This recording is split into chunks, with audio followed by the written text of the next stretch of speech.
Halo, Assalamualaikum warahmatullahi wabarakatuh. Ketemu kembali dengan Pak Edi yang hari ini kita akan belajar bersama. Nah, di sebelah sana, di meja itu ada beberapa properti. Oke, hari ini kita akan belajar tentang besaran dan pengukuran volume. Ya, kita ke sana ya. Ya.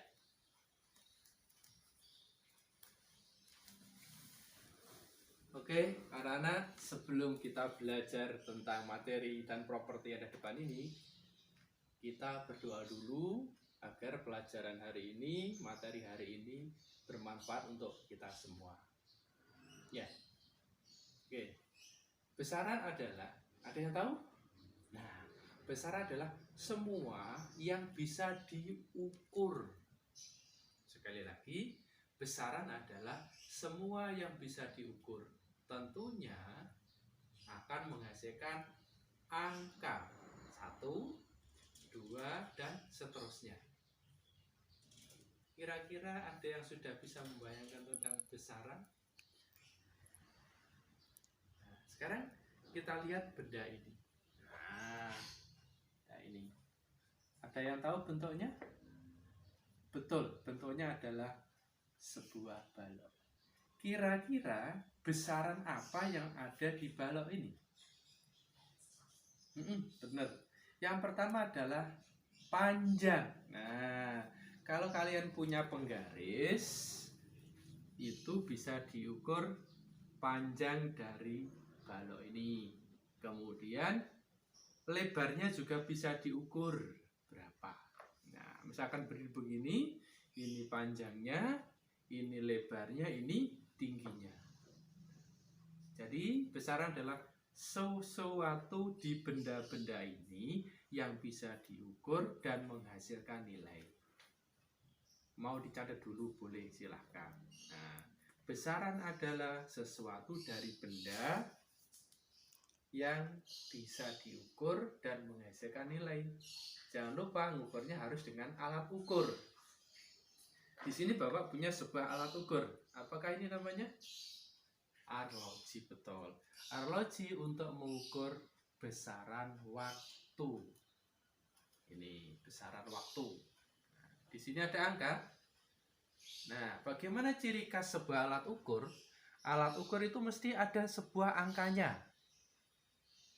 Kalau tidak ada angkanya, bukan sebuah alat ukur. Nah, di rumah tentu kalian punya benda-benda yang bisa untuk mengukur, misalkan meteran untuk mengukur tinggi. Kemudian ada jam untuk mengukur waktu. Oke, sudah bisa dipahami tentang besaran itu tadi. Sekarang kita akan ke volume benda. Di bawahnya ada bermacam-macam benda, mulai dari tempat arloji, celengan yang berbentuk tabung. Kemudian ada benda yang namanya pulpen, ada lagi sebuah gembok, kemudian ada lagi sebuah buku, ada lagi ini tempat pensil. Nah, dari benda di sini kita bisa menggolongkan benda yang bentuknya teratur, misalkan ini tadi berbentuk balok, kemudian ada gembok ini bentuknya tidak teratur. Bagaimana mengukur sebuah volume dari benda yang ada di depan? Nah, kita mulai dari benda yang bentuknya teratur, misalkan sebuah balok. Ada yang perlu diingat, yaitu ketika kalian dulu di SD atau MI belajar tentang volume sebuah balok. Iya, ada panjang, lebar, dan tinggi, lalu dimasukkan ke dalam sebuah rumus. Nah, untuk volume sebuah balok, nah seperti ini baloknya, maka kalian harus menghitung dulu panjangnya pakai penggaris, kemudian lebarnya yang ini, lebarnya yang sini, kemudian tingginya. Misal panjangnya 10 cm, lebarnya 2 cm, tingginya 8 cm, lalu dimasukkan ke dalam sebuah rumus. Volume sama dengan panjang dikalikan lebar dikalikan tinggi, maka ketemu angkanya. Mudah kan? Mudah kalau bentuknya sebuah benda yang jelas. Misalkan balok. Ada lagi benda yang bentuknya jelas, yaitu sebuah tabung. Nah, tabung ini sisinya ada yang berbentuk lingkaran. Kemudian untuk mengetahui volumenya, maka kita mencarinya adalah luas dari alas ini dikali dengan tingginya. Nah, bagaimana mencari alas? Dicari dulu jari-jarinya, diukur. Setelah itu dimasukkan ke rumus. Volume tabung sama dengan pi yang angkanya 3,14 dikalikan dengan jari-jari kuadrat dikalikan dengan tingginya. Ketemulah volume sebuah tabung. Jadi kalian bisa menghitung kira-kira berapa isi air di dalam tabung ini misalkan. Oke. Itu benda yang bentuknya teratur. Kalau benda yang bentuknya tidak teratur, misalkan jepit rambut, atau sebuah bandul kunci. Ini bentuknya tidak teratur.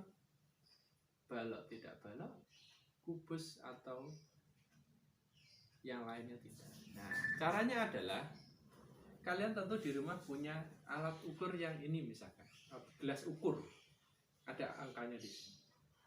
Atau pakai botol susu adiknya yang masih punya adiknya. Caranya adalah tuangkan air dulu. Ini bukan masak kue, tapi tuangkan air dulu. Nah, kalau sudah kita hitung ini lurus dengan angka berapa. Itu disebut volume 1. Sekali lagi, lurus dengan angka di sini misalkan 200, itu disebut volume 1. Kemudian kita masukkan bendanya. Misalkan naik menjadi 220. Menjadi berapa? 220. Itu namanya volume kedua.